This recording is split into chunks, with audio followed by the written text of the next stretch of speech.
জঙ্গলের একটা নিয়ম আছে, মারো না হয় মরো। আর সেই নিয়মেই শুরু হয় এক প্রেমের বিরুদ্ধে সমাজের নির্মম যুদ্ধ, যেখানে ভালোবাসার দাম দিতে হয় রক্তে আর সম্মানের বদলে মেলে বিশ্বাসঘাতকতা।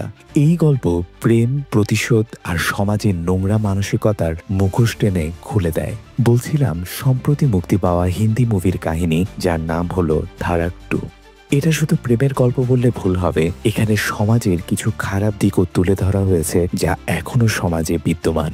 মুভির গল্প আমার কাছে সাইয়ারা মুভির থেকেও অনেক বেশি ভালো লেগেছে। তাই গল্প শুরু করার আগে আপনাদের কাছে একটি রিকোয়েস্ট, প্লিজ ভিডিওটি লাইক এবং শেয়ার করে দিন এবং আমাদের চ্যানেলটি সাবস্ক্রাইব করে আমাদের পাশে থাকুন। তো চলুন ডুব দেই আজকের রহস্যের গভীরে। মুভিটি শুরু হয় একটি প্রেমিক প্রেমিকাকে দেখিয়ে, যেখানে দেখা যায় মেয়েটি তার বয়ফ্রেন্ডের বাড়িতে এসেছে। কিছুক্ষণ পর সে তার বয়ফ্রেন্ডের বাড়ি থেকে বেরিয়ে যেতে থাকে। ঠিক তখনই সেখানে একটি কুরিয়ার ডেলিভারি ম্যান আসে। এই দৃশ্য দেখে ছেলেটি অবাক হয়ে যায়। কে এই পার্সেল অর্ডার করেছে? তার মনে হয় হয়তো তার গার্লফ্রেন্ডই অর্ডার করেছিল।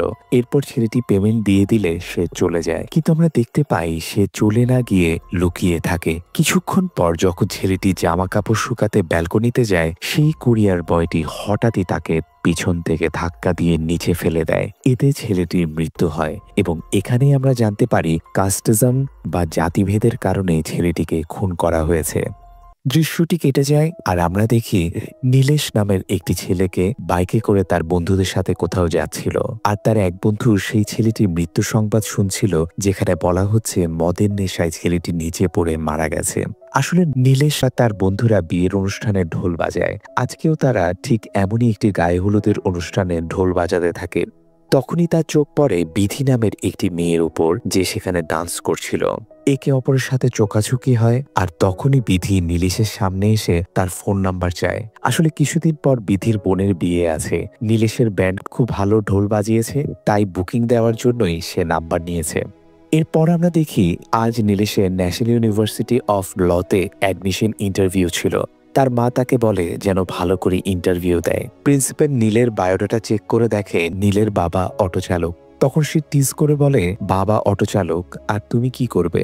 2 দিন বাদে পড়ালেখা বাদ দিয়ে তো এসব মিছিল করে নেতা হবে, তাই না? নীলেশ উত্তর দেয়, না স্যার, নেতা হতে হলে আমার মারপিট করতে হবে, যা আমার দ্বারা হবে না, কিন্তু লয়ার হতে হলে পড়তে হবে, যেটা আমি করতে চাই। প্রিন্সিপাল ইমপ্রেসড হয়ে যায় এবং নীলের কোটায় সিলেকশন হয়ে যায়।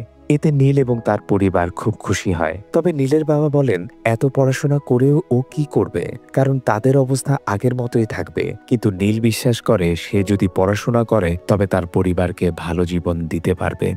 এর পরের দিন কলেজে নীলের সাথে আবার দেখা হয় বিধির। আসলে বিধিও নীলের ক্লাসমেট এবং আজ ক্লাসের প্রথম দিন। টিচার সবার পরিচিতি জানতে চাইলে একে একে সবাই সবার নাম বলে। নীলের টার্ন আসলে নীল তার সারনেমে শুধু BLLB বলে, আর সবাই এটা শুনে হাসে। আসলে নীল ছিল লো কাস্টের, আর এই কারণে সে তার সারনেম সবার সামনে বলতে লজ্জা পাচ্ছিল। নীলের পাশের সিটে যে ছেলেটি ছিল, তার বাবা এই ভার্সিটিতে প্রচুর ডোনেশন দেয় এবং এই সুবাদে তার এখানে অ্যাডমিশন হয়ে যায়। কিন্তু সে অন্যদের মতো জাতপাত নিয়ে এত চিন্তা করে না, তাই তার নীলের সাথে খুব ভালো বন্ধুত্ব গড়ে ওঠে। ক্লাস শেষে কিছু ছেলেরা যখন নীলকে র্যাগিং করতে আসে, তখন শেখর নামের একজন এসে তাকে বাঁচায়। আমরা জানতে পারি শেখর এবং নীল একই জাতের এবং শেখর রাজনীতিতে সক্রিয় থাকে। সে কখনো চায় না জাতিভেদের ভিত্তিতে কোনো স্টুডেন্টের উপর অন্যায় হোক। যখন কেউ বলে শেখর স্পেশাল কোটায় এখানে এসেছে, তখন শেখর বলে যেদিন কাস্টিজম বন্ধ হবে সেদিন এই স্পেশাল কোটাও বন্ধ হয়ে যাবে। এইভাবে দুই গ্রুপের মধ্যে সবসময় উত্তেজনা লেগে থাকতো। শেখর চায় নীলও তার দলে যোগ দিক, কিন্তু নীল বলে সে শুধু পড়াশোনার জন্য এখানে এসেছে, এসব কিছুতে সে জড়াবে না। তবে কলেজে ভর্তি হওয়ার পরেও তার ইংরেজি খুব একটা ভালো ছিল না, তাই সে তার প্রফেসরের কাছে অনুরোধ করে যেন তাকে হিন্দিতে পড়ানো হয়। প্রফেসর এতে রাজি হন। এরপর প্রফেসর ক্লাসে একটি প্রশ্ন করেন। একটি গুহায় 5 জন মানুষ আটকা পড়েছিল। রেস্কিউ টিম 10 দিনের আগে তাদের বের করতে পারবে না, খাবারও ছিল না। তখন এক ব্যক্তি প্রস্তাব দেয় তাদের মধ্যে কাউকে খেয়ে ফেললে বাকি সবাই বেঁচে থাকতে পারবে। তখন লটারি করে দেখা যায় প্রস্তাব দাতারই নাম উঠে আসে এবং বাকি 4 জন তাকে খেয়ে ফেলে। পরে তাদেরকে উদ্ধার করা হলে সে 4 জনের বিরুদ্ধে মামলা হয়। প্রফেসর প্রশ্ন করেন, তোমরা বলো তারা ঠিক করেছে কিনা? সবাই এই প্রশ্নে দ্বিধায় পড়ে যায়। নীল এই গল্পটি বাড়িতে গিয়ে তার মা এবং বন্ধুদের সাথে শেয়ার করে। তার মা বলেন, যদি তারা ওই লোককে না মারত তবে তারা সবাই মারা যেত। জঙ্গলের নিয়ম হলো মারো না হয় মরো। এটা শুনে নীল চিন্তায় পড়ে যায়। এদিকে বিধি আর নীলেশের মধ্যে বন্ধুত্ব গড়ে ওঠে। ক্লাসের ফাঁকে ফাঁকে তারা কথাও বলে, বাইরে ঘুরতেও যায়। একে অপরকে তারা ধীরে ধীরে পছন্দ করা শুরু করছে। একদিন এক প্রফেসর ক্লাস নিচ্ছিলেন ইংরেজিতে, তাই নীল কিছু বুঝতে পারছিল না। সে খেয়াল করে তার পাশে থাকা বন্ধুও কিছু না বুঝে খাতায় শুধু ডিম আঁকছিল। বন্ধু বলে, তুইও এটাই কর। প্রফেসর এসে যখন চেক করে দেখে নীল খাতায় সব ডিম এঁকে রেখেছে, আর তখন নীলকে খুব অপমান করে যে কোটায় ফ্রিতে চান্স পেয়েছে এইসব করার জন্যে। নীল তখন বাকিদের খাতাও দেখাতে যায়, কিন্তু প্রফেসর রেগে গিয়ে তার কোনো কথা না শুনেই তাকে বের করে দেয়। ক্লাস শেষে বিধি নীলের সাথে দেখা করে তাকে সান্ত্বনা দেয়। তখন নীল জানায় তার গ্রামের পাশে একটি লেক ছিল, সেখান থেকে তারা পানি খেত।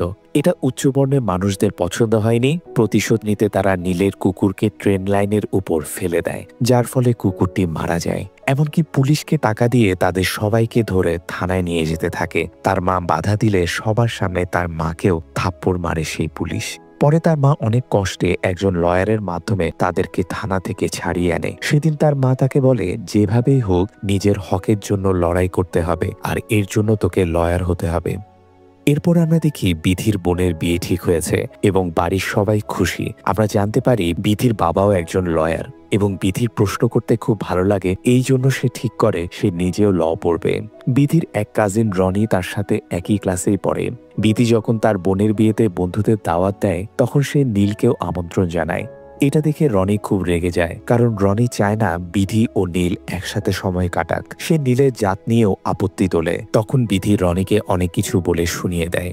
পরদিন কলেজে গিয়ে সে নিজেই নীলকে তার বোনের বিয়েতে নিমন্ত্রণ করে এবং নীলও সিদ্ধান্ত নেয় যে সে অবশ্যই বিয়েতে যাবে। ইনভিটেশন কার্ড দেখে নীল জানতে পারে বিধির মা মারা গেছে। তখন বিধি জানায় যে তার মা ক্যান্সারে মারা গেছেন যখন সে ক্লাস 8-এ পড়ত।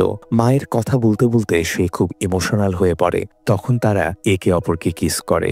এরপর নীল বাড়ি ফিরে প্রস্তুতি নিতে থাকে, কারণ সে খুব এক্সাইটেড ছিল বিধির বোনের বিয়ের জন্য। বিয়েতে গিয়ে সে তার সব বন্ধুদের সাথে মিলে আনন্দে মেতে ওঠে এবং বিধিও খুব খুশি ছিল। তখন নীল তার বন্ধুকে বলে যে চল ডিনার করে নিই, কিন্তু তার বন্ধুর তখন খিদে ছিল না, তাই নীল একাই ডিনার করতে চলে যায়। ঠিক সেই সময় বিধির বাবা সেখানে আসে এবং নীলকে বলে, তোমার সাথে একটু কথা আছে, এই বলে আড়ালে নিয়ে যায়। এরপর বলে তারা জানেন যে নীল ও বিধি খুব ভালো বন্ধু এবং এটাও তারা জানতে পেরেছে নীল বিধিকে পছন্দ করে, কিন্তু শুধুমাত্র পছন্দ করলেই সবকিছু সম্ভব নয়। তখনই হঠাৎ রনি এবং তার বন্ধুরা সেখানে এসে নীলকে ভয়ানকভাবে মারধর করতে থাকে। তার সাহস কিভাবে হলো তাদের সাথে একই জায়গায় ডান্স করার। এমনকি রনি তার গায়ের উপরই প্রস্রাব করে দেয় এবং নীলকে লাঞ্ছিত করে সেখান থেকে চলে যায়। পাশাপাশি তারা হুমকি দেয় যে নীল যেন বিধি থেকে দূরে থাকে। এই ঘটনার ফলে নীল পুরোপুরি মানসিকভাবে ভেঙে পড়ে। সে বিধির কোনো ফোন ধরে না। পরদিন কলেজে গিয়ে বিধি দেখে নীল আসেনি। সে বারবার ফোন করলেও নীল রিসিভ করে না। অবশেষে সে নীলের বাড়িতে চলে যায় এবং জানতে চায় সে কেন তার ফোন ধরছে না, কেন হঠাৎ বিয়ের অনুষ্ঠান থেকে সে চলে গেল।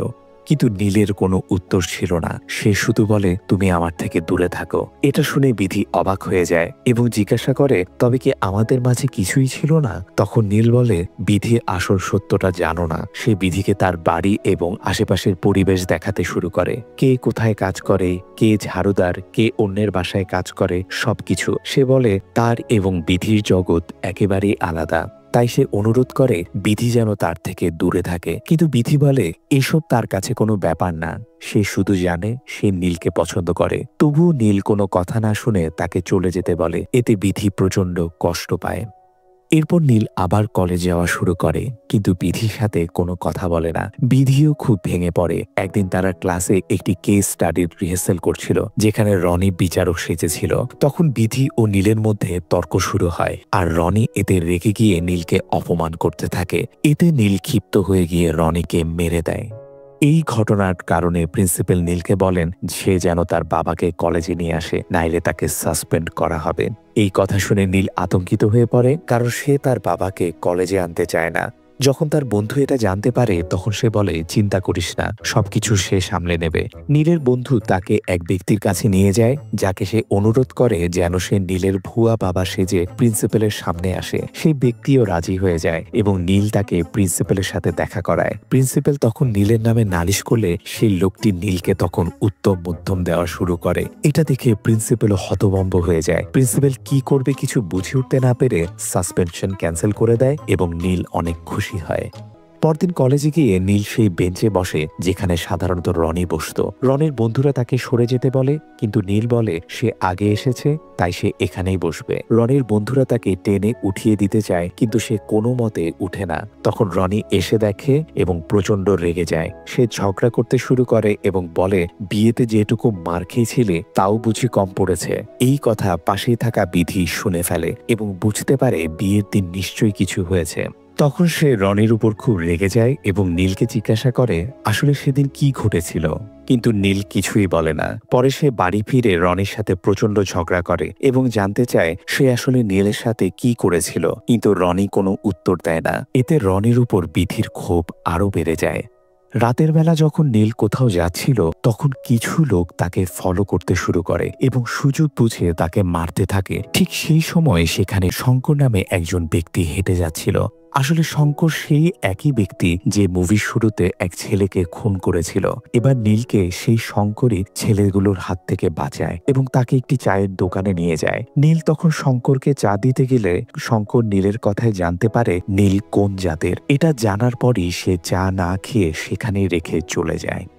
পরদিন নীল আবার কলেজে সবার আগে এসে রনির বেঞ্চে বসে পড়ে। এটা দেখে রনি প্রচণ্ড রেগে যায়, কিন্তু তখন প্রফেসর ছিল আর ক্লাস চলছিল তাই সে কিছুই বলতে পারে না। ব্রেকের পর যখন নীল কলেজে ছিল তখন হঠাৎ করে তার উপর কাদামাটি ছুঁড়ে মারা হয়। এতে নীল প্রচণ্ড রেগে যায়। এই দৃশ্য দেখে বিধিও রনির উপর রেগে যায়। তখন রনি বিধিকেও অপমান করতে থাকে, এমনকি মারতেও উদ্যত হয়। কিন্তু ঠিক সেই সময় নীল সেখানে এসে রনিকে থামিয়ে দেয়। এরপর নীল সেই কাদা রনির মুখে লাগিয়ে দেয়। এই ঘটনার পর আবার প্রিন্সিপাল নীলকে বলে সে যেন তার বাবাকে নিয়ে আসে। তখন নীলের বন্ধু আবার তার জন্য একটা ভুয়া বাবা খোঁজার চেষ্টা করতে থাকে, কিন্তু এবার নীল বলে সে আর ভুয়া বাবাকে আনবে না, সে সত্যিকার বাবাকে কলেজে নিয়ে আসবে। এখানে আমরা জানতে পারি নীলের বাবা মেয়েদের পোশাক পরে মঞ্চে নাচ করতেন। এই কারণেই নীল তার বাবাকে কলেজে আনতে লজ্জা পেত, কিন্তু এবার সে সাহস করে বাবাকে কলেজে নিয়ে আসে। তখন প্রিন্সিপাল বুঝে যান যে আগেরবার যে ব্যক্তি এসেছিলেন তিনি আসলে নীলের ভুয়া বাবা ছিলেন। প্রিন্সিপাল নীলকে জিজ্ঞাসা করে সে কেন তার বাবাকে লজ্জার বিষয় ভাবে। নীল জবাব দেয় সে তার বাবাকে নয় তার পেশাকে লজ্জা মনে করে। তখন প্রিন্সিপাল বলেন যখন তিনি নীলের বয়সে ছিলেন তখন তার সাথেও একই রকম বৈষম্য হয়েছিল। তখনও সবাই তাকে ছোট করত। আজ সে যে অবস্থানে আছে সেখানে অনেকেই তার কাছে নত হয়ে কলেজে ভর্তি করতে আসে। তাই নীলকে শক্ত হতে হবে। যদি কখনো এমন পরিস্থিতি আসে যেখানে তার সামনে দুটি অপশন থাকে, লড়াই করা বা মরে যাওয়া, তাহলে সে যেন সবসময় লড়াই করাকে বেছে নেয়। এদিকে আমরা দেখতে পাই নীলের বাবাকে রনি এবং তার কয়েকজন বন্ধুরা মিলে প্রচণ্ড অপমান করে, এমনকি তার গায়ের কাপড় পর্যন্ত খুলে দেয়। এরপর নীল আসলে তারা ভয়ে পালিয়ে যায়।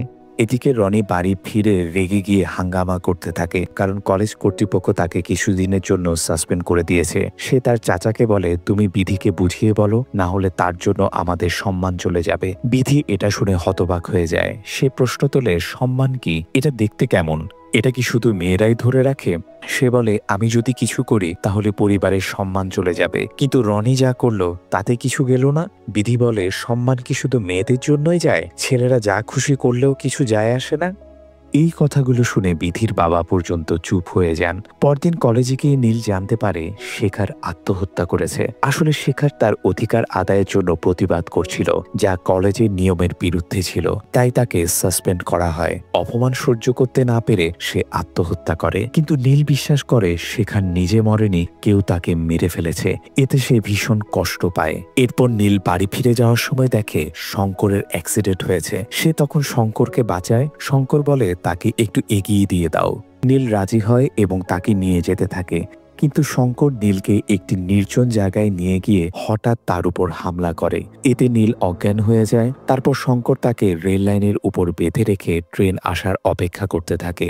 নীলের হঠাৎ জ্ঞান ফেরে, তখন সে ট্রেনের আওয়াজ শুনতে পায়। সে বুঝতে পারে ট্রেন আসতে চলেছে। তখনই প্রাণপণে সে নিজেকে ছাড়ানোর চেষ্টা করতে থাকে। অনেক কষ্টে সে দড়ি থেকে নিজেকে মুক্ত করে নিচে পড়ে যায় এবং ট্রেনটি পাশ দিয়ে চলে যায়।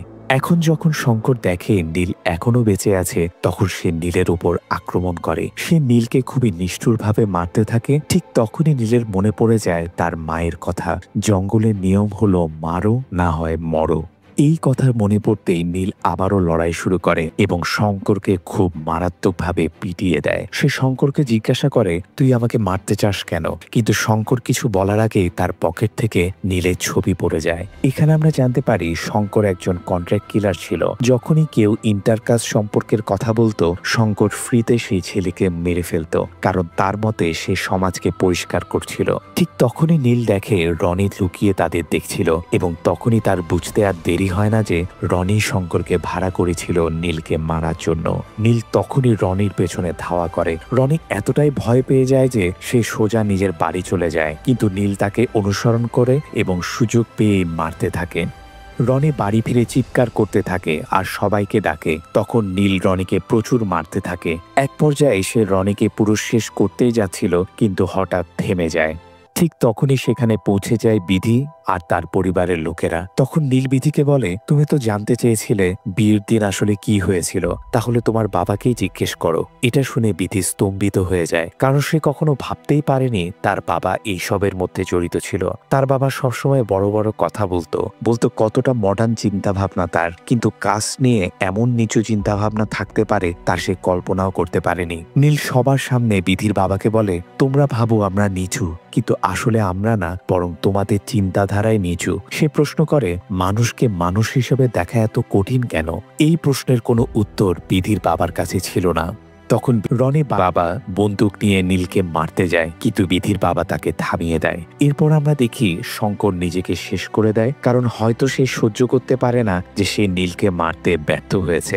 কিছুদিন কেটে যায়। তারপর আমরা দেখি নীল আর বিধি আবার কলেজে ফিরে এসেছে এবং কোথাও না কোথাও বিধির পরিবারের মনোভাবেও পরিবর্তন এসছে, কারণ রনি আর নীলের মধ্যে বন্ধুত্ব গড়ে উঠতে শুরু করেছে। এটা দেখে বিধিও খুব খুশি, কারণ অবশেষে তার পরিবার কাস্টিজম ছেড়ে ভালোবাসাকে গ্রহণ করেছে। আর এইভাবেই শেষ হয় ধারাক 2 মুভির গল্প।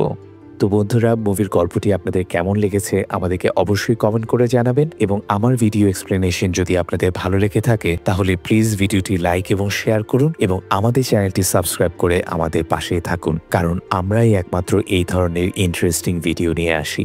ধন্যবাদ।